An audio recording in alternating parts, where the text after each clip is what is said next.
I bet you didn't know a toothbrush could be a car's best friend. Intrigued? Stick around. First up, the trusty microfiber cloth. These bad boys are super soft and won't scratch your paint. Next, grab yourself a good quality car shampoo.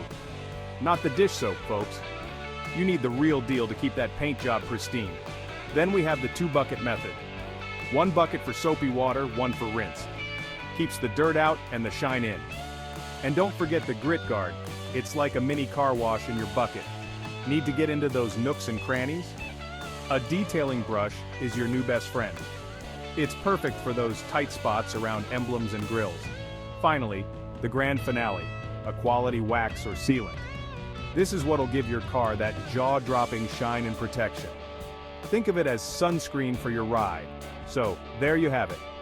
With these tools, your car will be the envy of the neighborhood. Happy shining, folks!